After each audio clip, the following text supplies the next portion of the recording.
Hello, welcome to సామాన్యుడి జీవితం YouTube channel. ఈరోజు హైదరాబాద్లోని లోయర్ ట్యాంక్ బండ్ అంబేద్కర్ విగ్రహం దగ్గర అయితే ఉన్నాము.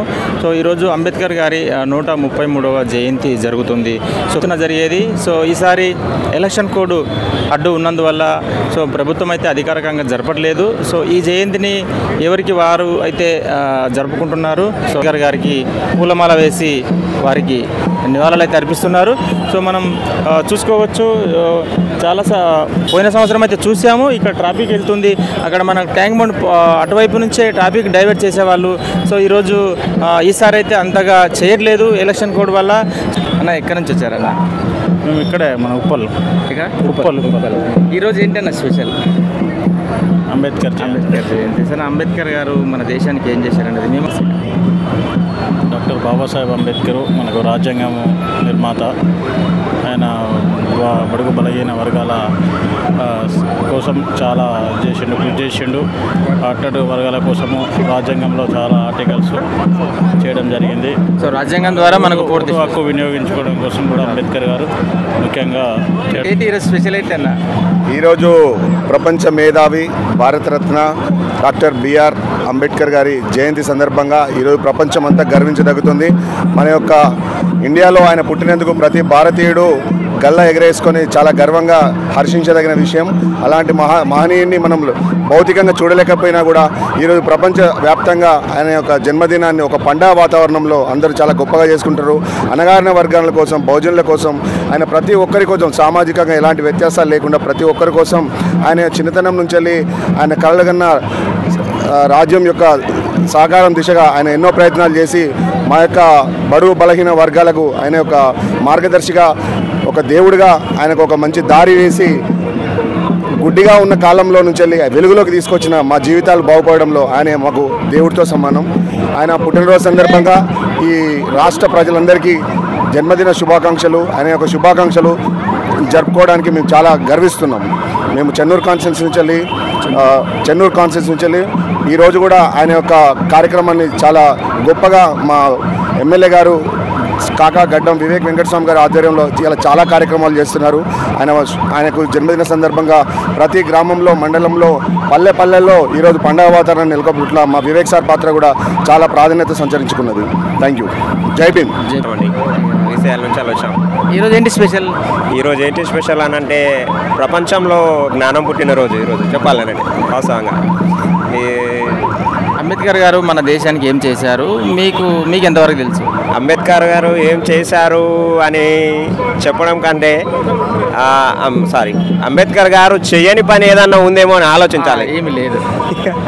అంబేద్కర్ గారు ఈ సృష్టిలో ఉన్న ప్రతి చెట్టు కోసం, పుట్ట కోసం, జీవి కోసం, మనుషుల కోసం, ఎస్సీ ఎస్టీ వాళ్ళ కోసం కానీ, బీసీ వాళ్ళ కోసం, అలాంటి ప్రతి ఒక్కరి కోసం అందరినీ సమానంగా ఈ సమాజంలో ఉండాలి కాకుండా దేశానికి గొప్ప సేవ అందించారు. आज हम सबको जिस अधिकार देने वाले भारतीय संविधान रचनात्मक डॉक्टर बाबा साहब अम्बेडकर, इनकी 134वीं जयंती है. इनको तहे दिल से हम अभिवादन करने के लिए हम सब यहाँ पर आज उपस्थित है. कहाँ से? इधर लोकल है. हम प्रॉपर कर्नाटक से बिलोंग करते हैं, मगर हम बाबा साहब अम्बेडकर के अनुयायी है हम लोग. आप किधर से? हम कर्नाटक बीदर डिस्ट्रिक्ट. आज क्या स्पेशल? जो आपने को आज इनके वजह से अपन बात कर रहे हैं आपके सामने, इनकी आज जयंती है, आज इनको नमन करने आए. तो ज़्यादा से लोग आज जयंती है उसके बारे में सोचते हैं, फिर कल से फिर नॉर्मल हो जाता. अब 365 डेज़ भी उसके जो भी बाबा साहब बोला वही रास्ते में गए तो और ज़्यादा से लोग, और उसको 365 डेज़ फॉलो करने वाला भी बहुत है, फॉलो नहीं करने वाला भी बहुत है. उन लोगों को क्या बोलना चाह रहे हैं आप? हम लोग कहते हैं जब तक ये सूरज चांद रहेगा तब तक डॉक्टर बाबा साहब अम्बेडकर के विचार हम सब में रहेंगे, क्योंकि उन्होंने एक ऐसा कॉन्स्टिट्यूशन बनाया जो सबके अपने मूलभूत अधिकार, आज मैं यहाँ पे जो ठहर के जो बात कर रहा हूँ, उन्होंने जो कॉन्स्टिट्यूशन जो दिया है, भारतीय संविधान, जो अधिकार जो हक है उनके वजह से है. उन्होंने कभी जात धर्म के लिए नहीं लड़े थे, उन्होंने अन्याय और अत्याचार के खिलाफ लड़ा था. उन्होंने सभी जाति और सभी धर्म के लोगों को साथ लेकर उन्होंने भारतीय संविधान बनाया था और ये संविधान किसी एक जात और धर्म के लिए नहीं है, सभी के लिए है, सभी बहुजन लोगों के लिए संविधान है। बाबा साहब मतलब एक कमेटी बनाई थी, डॉक्टर बाबा साहब अम्बेडकर ने कमेटी बनाई थी और कमेटी के अध्यक्ष डॉक्टर बाबा साहब अम्बेडकर थे। उनमें 8 लोग थे कमेटी में और कई लोग किन किन वजह से कोई रीज़न दिया और कोई मतलब डेथ हो गया किसी का, और 8 जनों का काम डॉक्टर बाबा साहब अम्बेडकर ने एक जने किया है। उन्होंने ऐसा अकेला डॉक्टर बाबा साहब अम्बेडकर ने किया है। अम्बेडकर नहीं लिखा बोल के जो बोल रहे ना, उनको आप क्या बोलना चाह रहे हैं? उनका मतलब स्टडी नहीं है ना उसके बारे में, स्टडी नहीं है। जब तक डॉक्टर बाबा साहब अम्बेडकर के बारे में हम पढ़ते नहीं ना, तब तक बाबा साहब अम्बेडकर नहीं है। जो जिसका उसका एक विचार है, अलग विचार है, मगर डॉक्टर बाबा साहब अम्बेडकर ने संविधान लिखा है। कमेटी बनाई थी जरूर, उस कमेटी के अध्यक्ष डॉक्टर बाबा साहब अम्बेडकर थे। तो पहला बाबू राजेंद्र प्रसाद नेहरू भी ये बात बोला, ये कॉन्स्टिट्यूशन लिखने में बाबा साहब बहुत मेहनत की। 2 साल 11 महीने 18 दिवस दिन रात एक करके उन्होंने संविधान लिखा है, और इसके वजह से उन्होंने तकलीफ लेकर जो संविधान लिखा है उसकी वजह से उनकी आयु कम हुई और कम आयु में उनकी जो देहांत हो गया, ऐसा हम सबका कहना है। क्योंकि हम डॉक्टर बाबा साहब अम्बेडकर को हम पढ़े हैं और हम जानते हैं, क्योंकि पढ़े हैं उसको मालूम है, जो भी नहीं पढ़े उसको नहीं मालूम। मेरे दिमाग में पहले यही था कि डॉक्टर बाबा साहब अम्बेडकर ने क्या किया क्या नहीं, मतलब ऐसा एक मिसअंडरस्टैंडिंग था। जब उनके बारे में मैं पढ़ना चालू करा तो बाबा साहब अम्बेडकर बहुत जो दुनिया के जो सबसे ज़्यादा जो स्टडी करने वाले डॉक्टर बाबा साहब अम्बेडकर थे। कई सारे उनके पास डिग्रियां है, और जो प्रॉब्लम ऑफ जो रुपीज़ RBI बैंक की स्थापना ने डॉक्टर बाबा साहब अम्बेडकर कहने पर हुई है, और सिंबल ऑफ नॉलेज, क्योंकि उनको ज्ञान के देवता अथांग सागर, जो मराठी में जो बोलते हैं ज्ञानाचा अथांग सागर, समुद्र में जितना पानी रहता है ना, उतना डॉक्टर बाबा साहब अम्बेडकर के पास उतना ज्ञान है। ऐसे ही उन्होंने सिंबल ऑफ नॉलेज ने उनके जो పదవి नहीं दी है उनको ऐसा। మీకు వచ్చేసి ఏంటి ఈరోజు స్పెషల్? ఈరోజు బాబాసాహెబ్ అంబేద్కర్ జయంతి అనేది ప్రపంచ జ్ఞాన దినోత్సవంగా ప్రపంచమే గుర్తించిన ఒక విజ్ఞానవంతుడు అనే విషయాన్ని గుర్తించినటువంటి వ్యక్తిగా ఉన్నటువంటి బాబాసాహెబ్ జయంతి కాబట్టి ఈరోజు ఇంత పెద్ద పండుగ. అయితే మొత్తానికైతే బాబాసాహెబ్ జయంతిని ప్రతి సంవత్సరం మేము పొద్దున 6 గంటలుగా జరుపుకుంటాం అన్న. 6 గంటల నుండి అసలు నిన్న నైట్ 12 గంటలకు కూడా ఈడనే ఉన్నాం. బాంబులు అలవడము, కొన్ని కేకులు కట్ చేయడం అన్నీ చేసినాం. స్థానికంగా ఉన్నటువంటి నాయకులతో అందరితో కలిసి మళ్ళీ నైట్ వెళ్ళిపోయి పొద్దున్నే మళ్ళీ 6 గంటలకు వచ్చినాం. 6 గంటల నుండి 127 అడుగుల విగ్రహము ఇక్కడ అన్ని జయంతి కార్యక్రమాలు చేస్తూ ఉన్నాం. దాదాపుగా మూఢనమ్మకాల నిర్మూలన సంఘం నుండి 1000 మంది వరకు వచ్చారు. వాళ్ళు మీద ప్రజా సంఘాల నాయకులు అందరం కలిసి ఇక్కడ పెద్ద ఎత్తున చేస్తున్నాం. అదే లాస్ట్ టైము ఈసారి కన్నా ఈసారి కొద్దిగా ఏర్పాట్లు అంటే ఎలక్షన్ కోడ్ ఉంది అని చెప్పేసి ఏర్పాట్లు తక్కువ చేసినామని చెప్తున్నాం. కానీ ఎలక్షన్ కోడ్కి బాబాసాహెబ్ జయంతికి సంబంధం ఏంది అనేది అయితే అర్థమైతే లేదు. మరి ఏర్పాటు ఎట్లా జరుగుతాయి, లక్షల మంది వస్తారనే విషయం తెలిసినప్పుడు వీళ్ళకు ఏర్పాట్లు చేయడంలో మాత్రం విఫలం జరిగింది. దానికి మరి ప్రభుత్వం నుండి ఎవరు బాధ్యత వహిస్తారనేది తెలియదు. కానీ బాబాసాహెబ్ జయంతి అయినా లేకపోతే రాజ్యాంగ నిర్మాతకు సంబంధించిన ఏ విషయంలో అయినా కూడా ఇట్లాంటి తప్పులు ఇంకోసారి జరగకుండా చూసుకుంటే బాగుంటుంది. ఎందుకంటే ఇది ప్రజాపాలన అని చెప్పేసి ప్రజలు మిమ్మల్ని నమ్మి అధికారం ఇచ్చినప్పుడు ప్రజాపాలన కొనసాగిస్తామన్నప్పుడు ప్రజాపాలనలో ఇట్లాంటి లోపాలు కనబడితే మాత్రం కేసీఆర్కు పట్టినటువంటి గతే వీళ్ళకి పడుతుంది. కాబట్టి రానున్న లోక్సభ ఎలక్షన్ దృష్టిలో పెట్టుకుని అయినా కూడా రానున్న, ఎందుకంటే గ్రామాల్లో కూడా చాలాసార్లు ఇప్పుడు డీజే పర్మిషన్లకు కానీ లేదంటే బాబాసాహెబ్ జయంతిని జరుపుకున్న సాయంత్రం ర్యాలీ తీసుకుంటామన్నా కూడా ర్యాలీలకు పర్మిషన్ లేకుండా, ఎందుకంటే ఇది ఎలక్షన్ కమిషన్ ఏమని చెప్తుంది, ఏ ఎన్నికలకు సంబంధించిన ప్రచారం చేయకుండా, ఏ రాజకీయ పట్ల జెండాలు పట్టుకోకుండా, ఈ రాజకీయ నాయకులు లేకుండా మీరు చేసుకోవచ్చు జయంతి, పూలే జయంతి అయినా అంబేద్కర్ జయంతి అయినా చెప్పేసి మనకు చెప్తుండ్రు. వీళ్ళు మాత్రం ఏం చేస్తారు, ర్యాలీలకు పర్మిషన్ లేకుండా, డీజేకి పర్మిషన్ లేకుండా సంవత్సరానికి ఒక్కసారి ఈ బాబాసాహెబ్ అంబేద్కర్ వారసులు జరుపుకునేటువంటి ఏకైక పండుగను కూడా వీళ్ళు అడ్డుకునే ప్రయత్నం చేయడం అనేది సిగ్గుచేటు. ఇటువంటివి రానున్న రోజుల్లో ఎట్టి పరిస్థితులు జరగకుండా చూసుకోవాలి. ప్రతి సంవత్సరం జరిగే విధంగానే ఇక్కడ ఏర్పాట్లు చేయాల్సిందే, మరి ఈసారి చేయలేదు. కానీ ఎలక్షన్ కోడ్ వల్ల కొన్ని అంశాలని చెప్తున్నారు. అంటే ఎలక్షన్ కోడ్కు సంబంధించిన విషయంలో ఎలక్షన్ కోడ్ ఏమని చెప్తుంది, రాజకీయ నాయకులకు సంబంధించిన విషయంలో అది జరుగుతుంది. ఇప్పుడు ఉస్మానియా యూనివర్సిటీ, కాకతీయ యూనివర్సిటీ నుండి, ఇక్కడ నుండి కరీంనగర్, వరంగల్, మహబూబాద్ నుండి, మహబూబ్ నగర్ జిల్లా నుండి వందలాది మంది ఇక్కడ బాబాసాహెబ్కు ప్రతి సంవత్సరం లాగానే మేము దండేస్తాము, ఒక ఫోటో దిగుతాము, ఇక్కడ వచ్చేటువంటి నాయకులందరినీ కలుసుకుంటామని వచ్చారు. వీళ్ళకి ఏ రాజకీయ జెండా లేదు, రాజకీయ పార్టీల కండువాలు కూడా లేవు వీళ్ళ మెడల. అందరూ వాళ్ళకు సొంతంగా వచ్చిన వాళ్ళు, ఇక్కడ ఒక వ్యక్తి పిలిస్తే వచ్చినటువంటి వేలాది మంది కూడా లేరు. సో ఇట్లాంటి క్రమంలో వాళ్ళకు కూడా ఇంటెలిజెన్స్ కూడా తెలుసు, పోలీసులకు కూడా తెలుసు, ప్రభుత్వానికి కూడా తెలుసు ఇక్కడికి తప్పకుండా లక్షలాది మంది వస్తారనే విషయం తెలుసు. కానీ తెలిసినా కూడా ఈ నిర్లక్ష్యం అనేది సరైనది కాదు. ఎలక్షన్ కోడ్ ఉంది అని చెప్పేసి సాగు మాత్రమే తప్ప, ఎలక్షన్ కోడ్ ఉన్నప్పుడు ఇప్పుడు రేవంత్ రెడ్డి వస్తాడు, రేవంత్ రెడ్డి మంత్రివర్గం వస్తుంది, బీఆర్ఎస్ నాయకులు వస్తారు, కాంగ్రెస్ నాయకులు వస్తారు, బీజేపీ నాయకులు అందరూ, ప్రజా సంఘాల నాయకులు వస్తారు, మందకృష్ణ మాదిగ గారు వచ్చిపోతారు, వాళ్ళందరికీ ప్రోటోకాల్ ఇస్తారు. ఎలక్షన్ కోడ్ ఉన్నప్పుడు ప్రోటోకాల్ ఎందుకు ఇస్తున్నారు? ఇప్పుడు 9 గంటల నుండి ఇక్కడ మొత్తం క్లియర్ చేస్తున్నారు, 11 గంటలకు రేవంత్ రెడ్డి వస్తానంటే 9 గంటల నుండి ఇక్కడ ఎవరు లేకుండా చూసుకుంటున్నారు. ఇంత ప్రోటోకాల్ ఎలక్షన్ కోడ్లో ఎందుకు ఇస్తున్నారు మరి? అంటే ముఖ్యమంత్రికి ఏమో ఎలక్షన్ కోడ్ వర్తించదు, సామాన్య జనాలకు మాత్రం ఎలక్షన్ కోడ్ వర్తిస్తుందా? ఇది న్యాయం కాదు కదా. ఎలక్షన్ కోడ్ అంటే అసలు ముఖ్యమంత్రికి కూడా ఎలక్షన్ కోడ్ వర్తిస్తుంది. ఈరోజు ఒక ఓటర్కి ఎంత సెక్యూరిటీ ఉన్నదో సీఎంకైనా అంతే సెక్యూరిటీ ఉండాలి. మరి అట్లాంటి లేకుండా సీఎం రేవంత్ రెడ్డి కోసం కాన్వాయిలు తిరుగుతున్నాయి, అంబులెన్స్లు తిరుగుతున్నాయి, జామర్లు పెడతా ఉన్నారు, అన్నీ చేస్తూ ఉన్నారు. సో ఈ విషయాల్లో ప్రభుత్వం నిర్లక్ష్యం చేసిందని అనుకోవాలి. ప్రభుత్వం నిర్లక్ష్యం ఒకటి ఉంది, పోలీసులు కూడా కావాలని ఎలక్షన్ కోడ్ని అడ్డం పెట్టుకొని కావాలని చేస్తున్నటువంటి డ్రామా. బాబాసాహెబ్ జయంతిని ఇంత తక్కువ మందిని పెట్టుకొని చేసేటువంటి పరిస్థితి వస్తుందని మేము అనుకోలేదు. ఎందుకనంటే ప్రభుత్వం మారినప్పుడు ఇంకా ఘనంగా చేస్తారు కావచ్చు సంబరాలు అనుకున్నాం. రాత్రి 12 కూడా చూసినాం, ప్రభుత్వం నుండి ఎవరు రాలేదు ఇక్కడికి. సో ఏది ఏమైనా కూడా ప్రభుత్వం కావాలనే నిర్లక్ష్యం చేస్తుందనేది అర్థమవుతుంది. సో ప్రజలారా ఎలక్షన్ కోడ్ వల్ల ప్రభుత్వం అయితే చాలా నిర్లక్ష్యం చేసి గత సంవత్సరంలాగైతే ఇక్కడ చేయలేదని చెప్పి ఇక్కడ ప్రజలైతే కొంచెం ఆవేదన వ్యక్తం చేస్తున్నారు. ఎందుకంటే ప్రతి సంవత్సరము ఇక్కడ మన ట్యాంక్ బండ్ పైన అక్కడే రోడ్డు డైవర్ట్ చేసి ఇక్కడ మొత్తం టెంట్లు వేసి చాలా పెద్ద ఎత్తున గత ప్రభుత్వం అయితే చేసింది. Doctor Babasaheb Ambedkar Jayanti. So we are celebrating Ambedkar Jayanti celebrations in across the nation as well and across the state in Telangana, most probably in Lower Tank Band, and every year we are celebrating Ambedkar Jayanti. So that's why we all are participated and we tributes to Dr. Babasaheb Ambedkar, and we have to understand that Babasaheb Ambedkar has sacrificed his complete life for getting up the for writing of Indian Constitution, and also he written 136, he referred 136 of world constitution, and finally he took from different sources of constitution from different states, and he formed a beautiful constitution, and which is the lengthest and highest constitution in the world, our Indian constitution, and we feel very happy and enthusiastic for hearing, and Dr. Babasaheb Ambedkar is on our in our country. Thank you so much, and I wish you a happy Ambedkar Jayanti. Thank you all. I am studying. ఎక్కడి నుంచి వచ్చారు మీరు? I came from Gadkesar.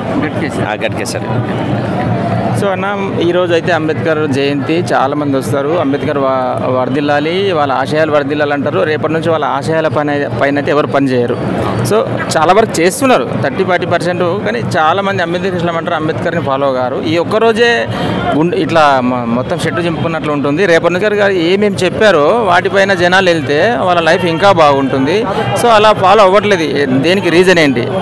Because Dr. Babasaheb Ambedkar said that education is a powerful weapon which can change the world to change the society. But ఈరోజు మన రాష్ట్రంలో కానీ మన దేశంలో కానీ చూస్తున్నటువంటి పరిణామాల్లో మనం గమనిస్తే అంబేద్కర్ జయంతులప్పుడే, అంబేద్కర్ వర్ధంతులప్పుడే మనం దండలు వేయకుండా కాకుండా ఆయన ఆశయ సాధన అంటే మనం అందరం ఎడ్యుకేట్ అయ్యి 10 మందికి ఎడ్యుకేషన్ యొక్క యూస్ఫుల్నెస్ 10 మందికి చెప్పినప్పుడే ఈ యొక్క రాష్ట్రం కానీ దేశం కానీ బాగుపడుతుంది. అలాగే మనకు ఉన్నటువంటి rights, we have a lot of rights in the constitution, and nearly that will be provided and it referred from different world constitutions. కాబట్టి రాజ్యాంగంని మనం చదివినప్పుడు ప్రతి ఒక్కరం రాజ్యాంగాన్ని చదివితే మనకు రాజ్యాంగంలో ఏముంది అనేది మనకు తెలుస్తుంది. దాని ప్రకారంగా మనం ముందుకెళ్ళచ్చు. ఇది ఒక్కరోజే కాకుండా ప్రతి ఒక్కరూ బాబాసాహెబ్ అంబేద్కర్ గారి ఫోటోను మన ఇంట్లో పెట్టుకోవాలి. ఆయనను స్మరించుకుంటూ we have to take the inspiration, not motivation. Motivation that drives you for one hour or one day, but inspiration. Dr. Babasaheb Ambedkar is my inspiration, and APJ Abdul Kalam is my inspiration. Take inspiration like a Babasaheb Ambedkar and keep it in your heart and move forward.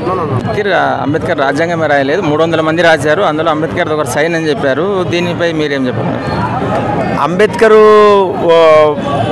అది ఏ విధంగా అంటే వాళ్ళ political వార్లో దూరంలో మాట్లాడుతున్నారు. అది correct కాదు. అంబేద్కర్ అనేవాడు అందరి వాడు. ఈరోజు భారతదేశంలో అంబేద్కర్ అనే ఒక వ్యక్తి నిల్చున్నారు. ఆయన గురించి మనం అందరం చదువుతున్నామంటే ఆయన ఎంతో గొప్ప మహాశీలి. కాబట్టి పొలిటికల్ వార్ విధంగా వాళ్ళు మాట్లాడుతున్నారు కాబట్టి అది కరెక్ట్ కాదు. కాబట్టి ప్రతి ఒక్కరూ అంబేద్కర్ ఏంటో తెలుసుకోవాలి తప్ప వారిపైన విమర్శలు చేయడం అనేది సరికాదు. పొలిటికల్ ఈరోజు ఏంటి స్పెషల్ మనకు గొప్పగా జరుపుకుంటున్నాం? ఈరోజు స్పెషల్ అది అంబేద్కర్ భారత రాజ్యాంగ నిర్మాత అంబేద్కర్ గారి జయంతి ఉత్సవాలు చూడడానికని ఇక్కడికి వచ్చాము. పెద్దపల్లి జిల్లా నుండి వచ్చాము. పెద్దపల్లి జిల్లా నుంచి వచ్చాము. పెద్దపల్లి జిల్లా నుంచి ఇక్కడ వరకు అంటే రాత్రి బయలుదేరి వచ్చారన్నా? నైట్లో వచ్చాము. ఈ పిల్లలకు ఒకసారి చూపిద్దామనే ఉద్దేశంతో చూద్దాం. ఎప్పుడు చూడలేదు వీళ్ళు సిటీలో ఎట్లా జరుగుతుంది అనేది ఎప్పుడు చూడలేదు.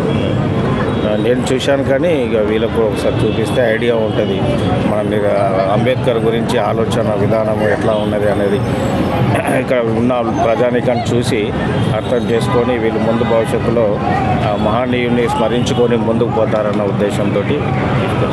వెరీ గుడ్ గుడ్, మంచి థాట్ అన్న, మంచి ఆలోచన. ఎక్కడ నుంచి వచ్చారు? మంచిర్యాల. అంబేద్కర్ గురించి మీకేం తెలుసు? కాన్స్టిట్యూషన్ ద్వారా మనకు పూర్తి స్వేచ్ఛ హక్కులు అని తెలుసా మీకు? ప్రజెంట్గా రాజ్యాంగం అయితే ఖచ్చితంగా ఇంట్లో ఉండాలి. మీ డాడీ పెట్టాడా? చెప్పారు. మీ డాడీ రాజ్యాంగం ఇంట్లో పెట్టాడా?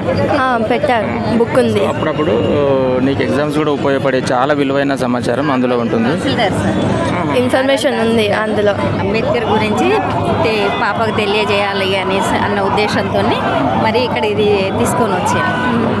తను అంబేద్కర్ సిద్ధాంతాలను ఎక్కువ పాటిస్తూ ఉంటారు. ఈరోజు ఏంటి సార్ స్పెషల్? ఈరోజు మహామానవుడు, భారత రాజ్యాంగ నిర్మాత, ఆధునిక భారతానికి దిక్సూచి అయిన బాబాసాహెబ్ డాక్టర్ బిఆర్ అంబేద్కర్ గారి 133వ జన్మదినం. ఈరోజు ఎస్సీ, ఎస్టీ, బీసీ మైనార్టీలసే కాకుండా యావత్తు మహిళలకు ఈరోజు రక్షణ కవచము, హక్కులు కల్పించిన మహానుభావుడు బాబాసాహెబ్ అంబేద్కర్. వారి 4 పిల్లలను త్యాగం చేసి, బలిచ్చి ఆయన జీవితాన్ని త్యాగం చేసి ఎన్నో గొప్ప హక్కులు ఈరోజు ముస్లిమ్స్ కానీ క్రిస్టియన్స్ కానీ మానవులంతా సమానము అనే గొప్ప హక్కు ఇచ్చిన మహానుభావుడు. వారి జయంతి సందర్భంగా ఈరోజు యావత్ భారతదేశమే కాకుండా ప్రపంచంలో ఎన్నో దేశాలు ఈరోజు సంబరాలు చేసుకుంటున్నాయి. సరే, మీరు ఇంత గొప్పగా చెప్తున్నారు అంబేద్కర్ గారి గురించి. సరే, మీరు అంబేద్కర్ గారి కరెన్సీ నోటుపై లేకపోవడం ఎలా అర్థం చేసుకోవాలి? ఉండాలి కరెన్సీ. ఇప్పుడు గాంధీ గారికి రిజర్వ్ బ్యాంక్ ఏం సంబంధం లేదు. రిజర్వ్ బ్యాంక్ అంటేనే Babasaheb Ambedkar the problem of rupee ఏదైతే రాశారో ఆ రాసిన దాన్ని పట్టుకొనే ఈరోజు రిజర్వ్ బ్యాంక్ అయింది. అది ఒక దురదృష్టం. ఎందుకంటే అప్పుడు మనువాదాలు ఉండే, కానీ ఆయన ఫాదర్ ఆఫ్ ది నేషన్ అన్నారు. Father of the nation title ఎక్కడ ఇయ్యలేదు ఆయన. కానీ ఫాదర్ ఆఫ్ ది నేషన్ అనగా ఆయనకు ఒక ఉద్యమకారుడు, మన భారత స్వతంత్రం కొరకు పోరాడిన వ్యక్తి. రిజర్వ్ బ్యాంకు దానికి ఏం సంబంధం లేదు. ఖచ్చితంగా రాబోయే దినాలలో అన్ని సంఘాలు ఏకమై నిజమైన నివాళి అర్పిస్తారు. రిజర్వ్ బ్యాంక్ ఆ నోటు మీద ఏ నోటు అయినా కానీ బాబాసాహెబ్ ముద్రిస్తారని పోరాడతాం, ఆశిస్తున్నాం. రాబోయే రోజుల్లో ఆశించవచ్చు మనం. 100%. ఏంటన్నా? జై భీమ్. డాక్టర్ బిఆర్ అంబేద్కర్ గారి పుట్టినరోజు అంటే యావత్ భారతదేశానికే పండుగ రోజు. మనమందరం ఈరోజు మాట్లాడే హక్కు, సమానత్వం హక్కు ప్రతి రాజ్యాంగంలో ప్రతి బడుగు బలహీన వర్గాలకు ఎంతో ఆయన మేధాశక్తిని ఉపయోగించి రాబోయే కాలంలో భవిష్యత్తులో మన పిల్లల భవిష్యత్తు మంచిగా ఉండాలని ఆయన తీసుకున్నటువంటి నిర్ణయాలతో రచించినటువంటి రాజ్యాంగమే ఈరోజు ప్రతి దేశానికి ఆదర్శప్రాయంగా మారింది. కాబట్టి ఈరోజు ఈ సమానత్వ హక్కులు, స్వేచ్ఛ అంతా మనకు ఇచ్చిందంటే ఆయన చలవ వల్లనే వచ్చింది. కాబట్టి మనం ఒక పండగలాగా భారతదేశంలోనే ఈరోజు మనకు అందరికీ ఒకే రోజు వచ్చే పండుగ ఏదయ్యా అంటే అది డాక్టర్ బిఆర్ అంబేద్కర్ గారి పుట్టినరోజు పండుగ. జై భీమ్, జై తెలంగాణ. ఈరోజు మనకు తెలంగాణ రాష్ట్రం సిద్ధించిందంటే ఆర్టికల్ 3 ప్రకారం మన డాక్టర్ బిఆర్ అంబేద్కర్ గారి చలవ వల్లనే. కాబట్టి మనం అందరం ఎంతో రుణపడి ఉన్నాం. తెలంగాణ ప్రజానికం అంతా సుభిక్షంగా ఉండాలని మేము కోరుకుంటూ జై భీమ్, జై తెలంగాణ. అన్న, ఏంటి ఈరోజు స్పెషల్? డాక్టర్ బాబాసాహెబ్ అంబేద్కర్ 133వ జయంతి సందర్భంగా మరి ఆయనను జన్మదినంగా పురస్కరించుకొని దళితులు, పేదలు, బడుగు బలహీన వర్గాలము రాజ్యాంగం రాసి ప్రతి ఒక్కరికి ఓటు హక్కు కల్పించిన బాబాసాహెబ్ అంబేద్కర్ జయంతి ఘనంగా నిర్వహించుకోవడం, అందులో భాగంగా ప్రభుత్వము తూతు మంత్రంగా ఇక్కడ గవర్నమెంట్ వచ్చినాక ఇంకా ఎస్సీలో మాదిగల బతుకులు మారుతాయి, ఎంపీ టికెట్లు, ఎమ్మెల్యే టికెట్లు వస్తాయని ఆశపడ్డా కూడా మరి ఈ ప్రభుత్వం కూడా గత ప్రభుత్వం మాదిరిగానే మాదిగలను వంచిస్తూ మోసం చేస్తుంది. ఏదేమైనా కానీ వచ్చే సంక్షేమ మరి ఫలాలు ఏమన్నా ఉన్నాయో అవన్నీ కూడా పేద ప్రజలకు, ఎస్సీలో ఉన్న ప్రతి ఒక్కరికి అందే విధంగా ప్రభుత్వం చొరవ తీసుకోవాలి. బాబాసాహెబ్ అంబేద్కర్ కన్న కళలు ప్రతి ఒక్కరికి, ప్రతి పేదవాడికి మరి సంక్షేమ ఫలాలు మరి రాజ్యాంగ పరంగా పొందే ప్రతిదీ కూడా ప్రతి ఒక్కరికి చెందే విధంగా బాబాసాహెబ్ అంబేద్కర్ కన్న కళలు నెరవేరాలని చెప్పి మేము మాదిగ హక్కుల దండోరా కమిటీ తరఫున తెలియజేస్తూ ఉన్నాం. సార్, అంబేద్కర్ గారు దేశం కోసం ఏం చేశారు? దేశం కోసం రాజ్యాంగం రాయడం, రాజ్యాంగంతో పాటు మరి దళితులు, పేదలు, బడుగు బలహీన వర్గాలు ఓటు అనే ఆయుధాన్ని ప్రతి ఒక్కరికి ఇచ్చి ప్రశ్నించే తత్వాన్ని తీసుకొచ్చిన బాబాసాహెబ్ అంబేద్కర్ భారతదేశానికి ఎంతో పేరు ప్రఖ్యాతలు తెచ్చి మరి మనల్ని ప్రపంచ దేశాలలో కూడా ఈ యొక్క భారత రాజ్యాంగం వర్ధిల్లే విధంగా ప్రతి ఒక్కరి దగ్గరికి వెళ్ళే విధంగా రాజ్యాంగం ఉన్నది. అదే ఈ యొక్క బాబాసాహెబ్ అంబేద్కర్ ఇచ్చినటువంటి స్ఫూర్తి. సో అంబేద్కర్ గారు రాజ్యాంగమే రాయలేదని చెప్పి మనం ఒక ప్రముఖ ఛానల్లో ఒక అమర ప్రసాద్ అనే వ్యక్తి ద్వారా విన్నాం. దీన్ని ఎలా అర్థం చేసుకోవాలి? 300 మంది రాశారు, అందులో అంబేద్కర్ గారిది ఒక సంతకం మాత్రమే అని ఒక దుమారం లేపారు. దీన్ని ఎలా అర్థం చేసుకోవాలి? అదే మనువాదుల అగ్రవర్ణాల కుట్ర. ఎప్పుడు కూడా ఈ పేద వర్గాల దళితుడు రాజ్యాంగం రాస్తే మేము అందులో ఉండాలా, ఆయనకు ఎలాంటి రాసే అవకాశం రాలేదు. 33 కాదు కదా, 30,000 మంది రాసినా కూడా ఇటువంటి రాజ్యాంగం వచ్చేది కాదు. ఆయన బాధలు పడ్డాడు, ఎన్నో అవమానాలు అనుభవించాడు. కాబట్టి ఆ బాధలు, అవమానాలు నా ప్రజలకు రావద్దని చెప్పి మరి అటువంటప్పుడు భారత రాజ్యాంగం రాసేటప్పుడు కొన్ని షరతులు పెట్టినప్పుడు మరి మీరు ఎందుకు ఒప్పుకున్నారు? ఆ రోజు భారత రాజ్యాంగం మీద రాయలేదు అని అంటున్న అనువాదులారా, మీకు బాబాసాహెబ్ను విమర్శించి ఆయనను ఏదన్నా అనాల్సిన వస్తే ఖచ్చితంగా మీరు ఆయనను వెన్నుపోటు పొడిచే విధంగా ఆయనను ఇంకా కూడా రాజ్యాంగం రాయలేదని చెప్పి ఇంకా కూడా వివక్షత, అవమానాలకు గురి చేస్తున్నారు. ఇవి మానుకోవాలని చెప్పి మనువాద పార్టీలను మేము హెచ్చరిస్తున్నాం. 133వ జయంతి బాబాసాహెబ్ జయంతి సందర్భంగా ఈరోజు అంతా కన్నుల పండుగ జరుపుకుంటున్నారు. మరి బడుగు బలహీన వర్గాలను ఆశాజ్యోతి అయినటువంటి మన బాబాసాహెబ్ అంబేద్కర్ 133వ జయంతి సందర్భంగా మేము కూడా ఈరోజు ఆయన జయంతికి ఇక్కడ కన్నుల పండుగ జరుగుతుంది. మరి ఎన్నికల కోడ్ సందర్భంగా ఈ యొక్క ప్రభుత్వము ఎటువంటి ఇక్కడ ఏర్పాట్లు సరిగ్గా లేవు. అయినప్పటికీ కూడా ఈ యొక్క ఆయన జయంతి సందర్భంగా అందరం కూడా ఇక్కడ వచ్చేసి నివాళులు మంచిగా జయంతి జరుపుకుంటున్నాం. అన్న, ఎక్కడి నుంచి వచ్చారన్న? ఎక్కడి నుంచి వచ్చారన్న? పురాణపుల. సో అన్న, ఈరోజు స్పెషల్ ఏంటన్నా? బాబాసాహెబ్ అంబేద్కర్ గారి జయంతి సందర్భంగా అంబేద్కర్ గారు దేశం కోసం ఏం చేశారు? మీ దేశం గురించి ఓటు హక్కు తెచ్చిండు సార్. రోజు బడుగు బలహీన వర్గాలకు ఈరోజు స్వతంత్రం వచ్చిన రోజు ఆయనే లేకపోతే మేము ఈరోజు తెల్ల బట్టలు వేసుకొని ఒక లీడర్షిప్ లేక మేము చేసేవాళ్ళం కాదు. ఆయన గురించి ఎంత చెప్పుకున్నా తక్కువనే, ఎన్ని పూజలు చేసినా తక్కువనే, ఎన్ని చేసినా తక్కువనే. ఆయన ఎన్నో కష్టపడి చదువుకొని గాంధీ కానీ సర్దార్ వల్లభాయ్ పటేల్ కానీ ప్రతి ఒక్కరికి చదువుకున్న వానికే ఓటు హక్కు కావాలని వాళ్ళు చెప్తే కాదు 18 సంవత్సరాలు నిండిన పౌరునికి ప్రతి ఒక్కరికి పేద బడవీన వర్గాలకు గురిసెలు ఉండని ఆ మేడల్లో ఉన్నోనికి ఓటు హక్కు కల్పించి ఈ రోజు స్వతంత్రంగా నిలబెట్టిండంటే బాబాసాహెబ్ అంబేద్కరే. ఆయన కులము మతము భేదం లేకుండా 18 సంవత్సరాలు నిండిన ప్రతి ఒక్కరికి మనకు 3వ రౌండ్ సమావేశంలో కొట్లాడు. కులము మతము ఎలాంటి భేదము లేకుండా 18 సంవత్సరాలు నిన్న ప్రతి ఒక్కరికి ఓటక్కు కల్పించిన మహానుభావుడు అంబేద్కర్. అట్లాంటి మహానుభావునికి ఈరోజు 131వ జయంతి జరుగుతున్నది. అది కూడా కాకుండా ఇంకొకటి ఆర్టికల్ 3 తెలంగాణ రావడము, మనకు తెలంగాణ రావడము, ఆ తెలంగాణ రాకముందు మనం మైనార్టీలము ఉన్న ప్రకారంగా మనకు తెలంగాణ రావాలంటే ఆర్టికల్ 3 తెచ్చి ఆయన రాజ్యాంగంలో రాసినందుకే ఈరోజు మనకు తెలంగాణ వచ్చింది. లేకపోతే రాకపోగా వాటిగా ఆయనకు ఎంత చేసినా తక్కువనే అని తెలుపుతూ నేను జేబీఎం తెలుపుతున్నాను. నా బడుగు బలహీన వర్గాలు ఆ అంబేద్కర్ కృషి వల్లనే ఈరోజు మేము వైట్ చొక్కాలు వేసుకుంటున్నాం, లీడర్లుగా ఉంటున్నాం అనేది చెప్పారన్న. సో ఆ బడుగు బలహీన వర్గాల మరి ఈ రోజు కాకుండా మిగతా రోజులలో బడుగు బలగిన వర్గాలు అంబేద్కర్ చూపిన దారిలో ఎంతమంది వెళ్తున్నారు అనుకోవాలి? గతంలో అంబేద్కర్ రాసిన రాజ్యాంగంలో 10 సంవత్సరాలు 20 సంవత్సరాల ముందు తెలియదు ప్రతి ఒక్కరికి. అది ఎలుగుల్లోకి వచ్చింది కాబట్టి అందరూ విద్యావంతులు అయ్యారు కాబట్టి ఆయన ఏ విధంగా అయితే విద్యావంతులు అయ్యారో ఇప్పుడు యూత్ అందరికీ తెలిసింది కాబట్టి అందరం ఆయన బాటలో నడవనీకే రెడీ ఉన్నాం. సో ఇది అంబేద్కర్ గారి గురించి మాకు ముఖ్యంగా గత 20 సంవత్సరాలు సోషల్ మీడియా వచ్చిన తర్వాతనే ఆ బడుగు బలగిన వర్గాలకైతే అందరికీ అంబేద్కర్ గారి గురించి తెలిసింది. సో ఈ రోజే కాదు 365 రోజులు కూడా అంబేద్కర్ బాటల్లోనే మా జాతులన్నీ నడుస్తాయని చెప్పి ఇక్కడున్న కొందరు నాయకులు అయితే చెప్తున్నారు. సో మరికొంతమంది అడిగి తెలుసుకుందాం. ఇక్కడైతే చాలామంది మహిళలు ఉన్నారు. మహారాష్ట్ర, నాగపూర్ వివిధ ప్రాంతాల నుంచి అయితే వచ్చారు. సో వారిని కూడా అడిగి తెలుసుకుందాం.